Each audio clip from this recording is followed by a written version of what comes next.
Hello everybody, Blue Dooley. We're back on the CXT today, and some of my parts showed up.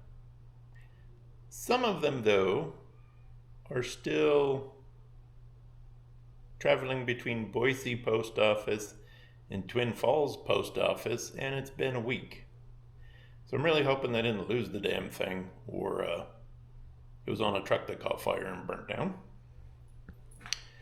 So I'm really kind of frustrated about that. However, drive shaft showed up, servos showed up, and I picked up some lights from the local hobby store. So we'll kind of go over that. We'll go over the chassis because I do need to make an adjustment on it, as you saw in the short last weekend. The axle needs to go backwards about ½ inch. So I did go with Reefs servos for steering and changing gears in the transmission. I went with the Raw 500 Black Edition for steering duties, as this servo puts out about 100 more ounce-inches of torque than the servo I had been previously using in it. And the truck steered really well with that one, so this will absolutely allow it to steer just fine. It's also fully programmable. And then for shifting duties, we just went with a Micro 55, which is overkill for the shift servo, but I was so impressed with this little guy, I figured, it'll work good for shifting. And these are so much quiet. If this is as quiet as these, there will be no servo whine and chatter in this truck ever again. And that's, I wanted reliable and quiet. I think this is gonna be the winner. So for lights, I actually got these lights for the 53 hauler. They are Racing Roof 5 white LED. And I ground the lens protector, these 3 little pieces, off for the hauler. I'm going to do that again, and I'm not going to use all 5 on this truck. I'm actually going to put 2 of these on the bumper, and then I'm going to use 2 of them for one of my crawlers, and that will leave me the single one, which I still have a single one left over from the hauler because I didn't put all 5 on it. That'll give me another pair of these to put on another truck. So I'm not going to use the whole light bar on the truck. I'm just going to take 2 of those, mount them on the front bumper, kind of in front of the grill. I like the looks of these. You know, if they put a little different cover on them, they'd look a lot more like an old school Casey daylighter, or when the HID lights first came out. Kind of looks like one of those. I just kind of like that big, chunky aluminum housing for lights. Now for chassis stuff, as I said, drive shaft came in. But this whole suspension and rear axle needs to be scooted back about ½ inch. And we'll set you down there for a second.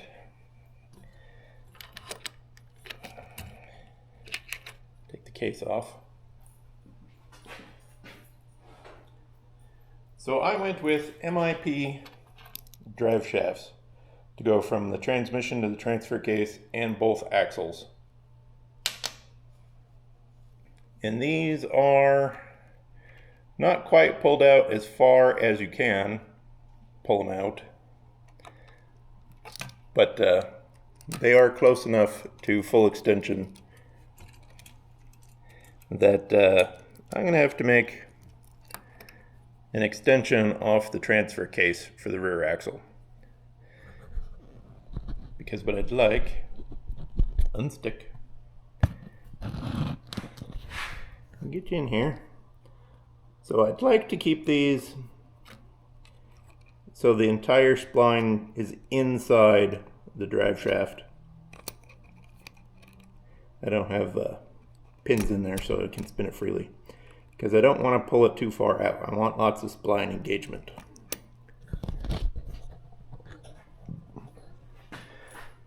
So the long ones are 196 millimeters, which is 7.6 something inches. They're the longest shafts MIP makes. And then this one, I could have actually went with one size shorter. I think this one's 4 inches. So that'll come off, go down to the transfer case, and then to both axles. Like I said, I'd like to have the splines fully engaged on the drive shafts. That way I don't have to worry about suspension flex, them coming apart, or not having enough engagement, so when both of these motors put down full power and nothing fails, the drive shafts have plenty of engagement in their splines so they don't fail. Unfortunately, the parts I'm still waiting on are for the transfer case. The pins, the bearings, and the shaft that actually goes up to the transmission. So I still can't quite get the transfer case mounted in the truck yet until I get those parts. Same with mounting the transmission itself. I need to know my angles and lengths, because I'm going to do front axle first, then transmission where it needs to go, and then that'll allow me to figure out how much extension I need to add for the rear drive shaft. And again, because that whole thing has to go back 1/2 inch, that's going to make that longer. So that is kind of where we're at on that. I have this piece of angle sitting here, and I had a little piece of tubing sitting right there because that's how much height I need to get the bed to sit right. So let's grab the bed.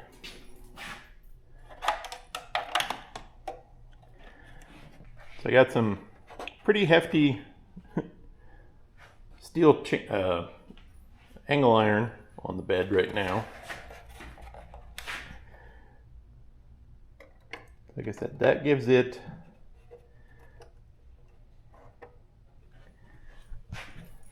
the correct height, and this body line here matches up with the body line on the cab. So this line right here is what I was lining up to match the bed height to the cab height. And like I said, those axles, I didn't quite get it back far enough when I marked it, so we'll scoot those back. That'll be good. And the next thing I need to do before I can really get the bed mounted is I need to make the piece that goes across between these two pieces of angle to hold my gooseneck ball.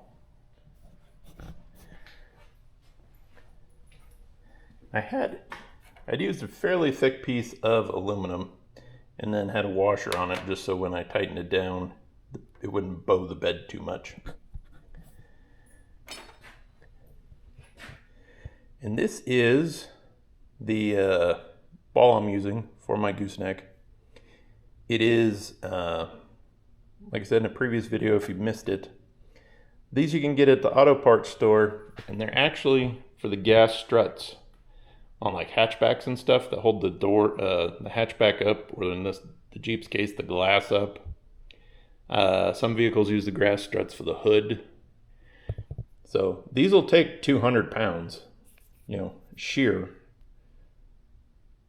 because they're usually mounted like that with the gas strut coming up to hold the weight of the tailgate, hatch, whatever. And on this truck, it actually looks like a 3-inch ball, maybe a little bigger, but that's all right. Way overkill, and that's what we're going for. So first order of business, getting the axle positioned correctly, then the bed, and then as I said, I'm going to redo the shocks, front and rear, the chassis mounts. So we'll get those done. So hopefully we'll have the truck at least sitting on its own springs and not being held up by fab table stuff. That took way longer than it should have. But I got the rear end centered up where it needs to be. This shock is mounted and the front shocks are mounted. But of course, not having a track bar means I can't, center the chassis over the axle. But I found some Traxxas random shocks. I took the springs off of them and they actually fit the 53 hauler shocks. Because the 53 hauler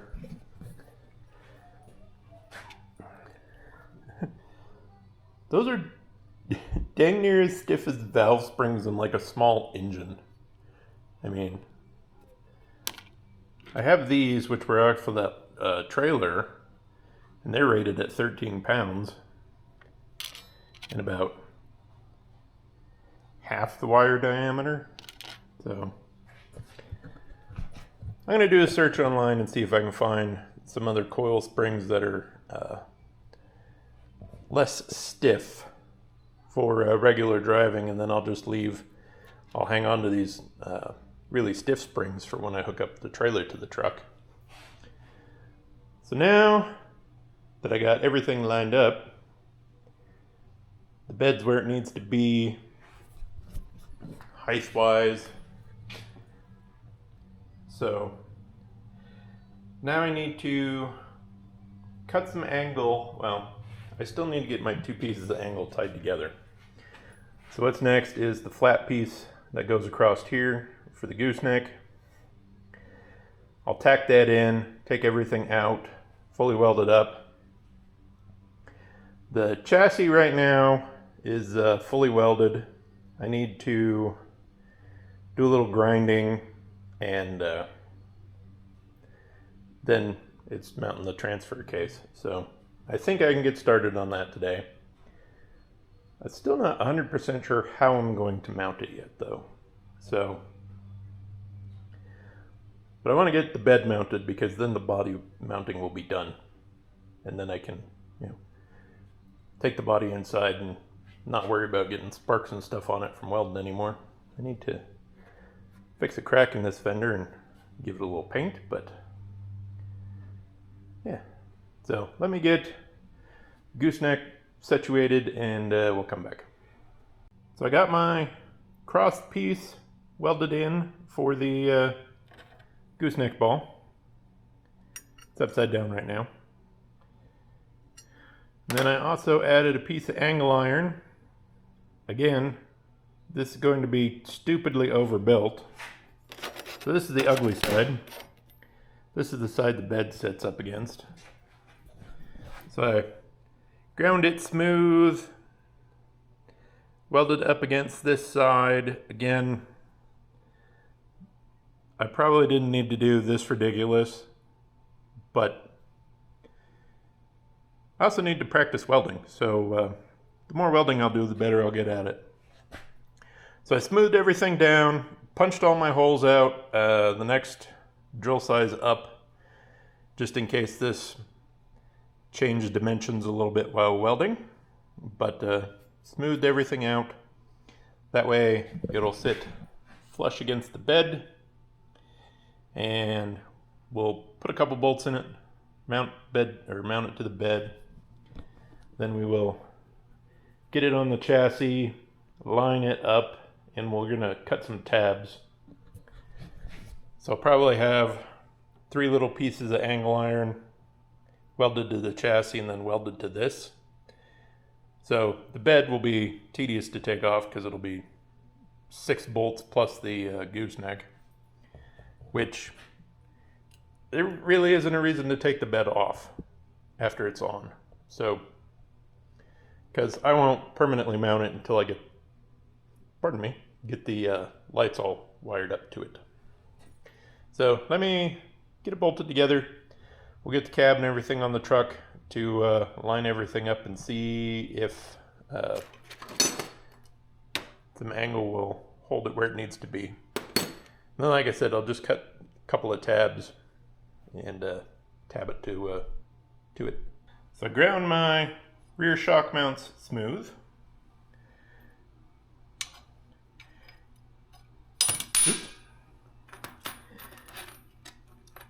What I'm thinking is these pieces of angle iron are going to kind of tie into the bed frame and that shock tower. And again, ridiculously overkill. But I need to get the cab on so I can get the bed positioned. And I'll tack these ones in place to the frame and then to the bed frame. Then I can pull the body off and weld everything up. It is getting pretty late, so I was hoping to get more done, but I kind of struggled with some stuff.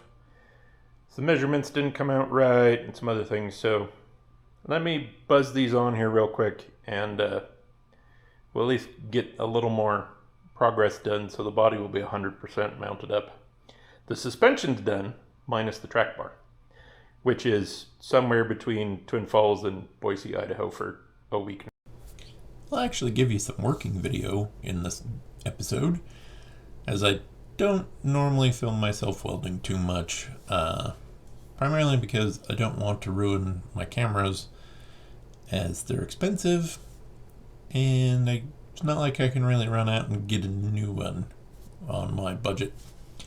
So I just stuck the camera on the workbench and just let it film.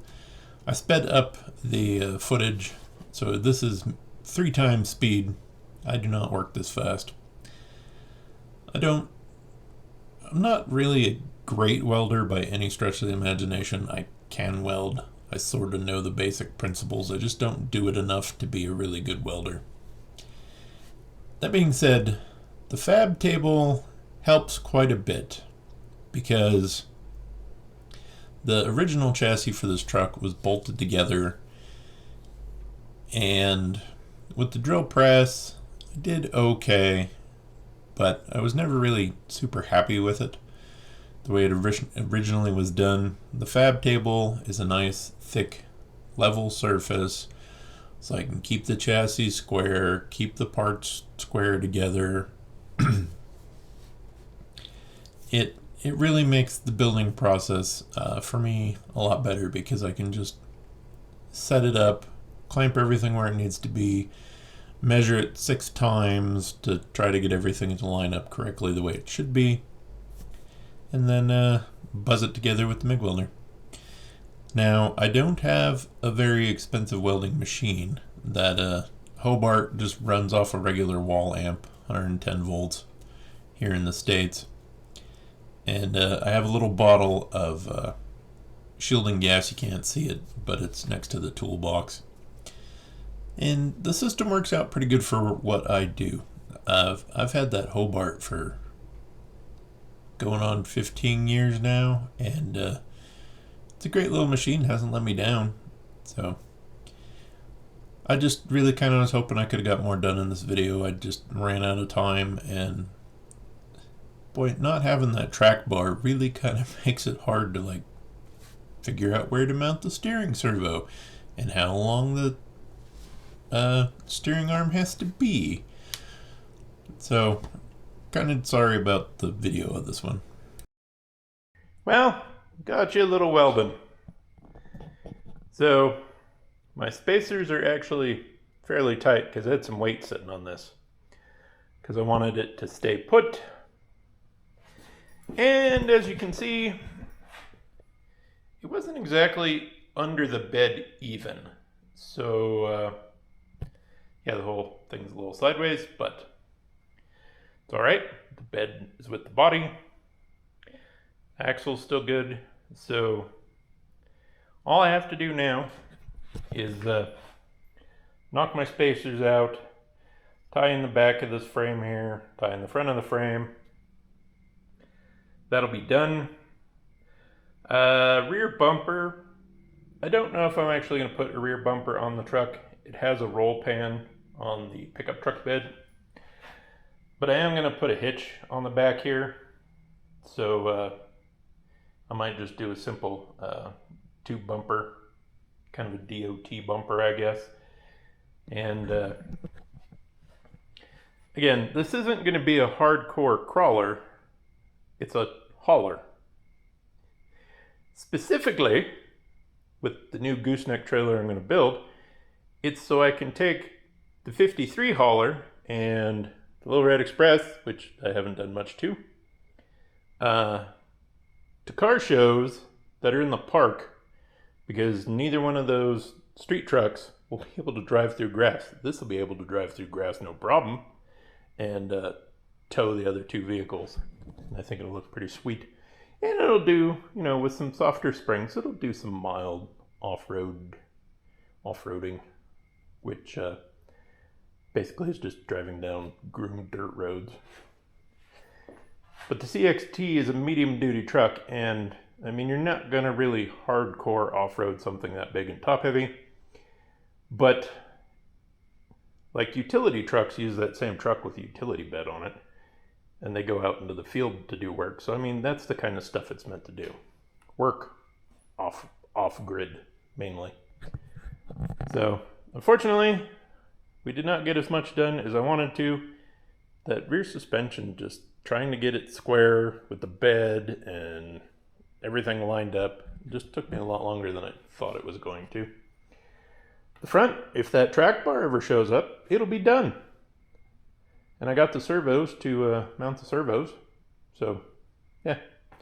Waiting on parts. So, pretty much after that is welded in. The hitch is welded on. I'll go through really... I'll have to weld some stuff on the front for the bumper and the servos. But chassis is pretty much done. As always, all you gotta do is hit like, subscribe, leave me a comment about how terrible of a welder I am.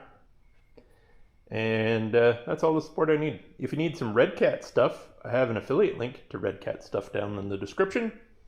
But I hope everyone had a good weekend, and we'll catch you in the next one.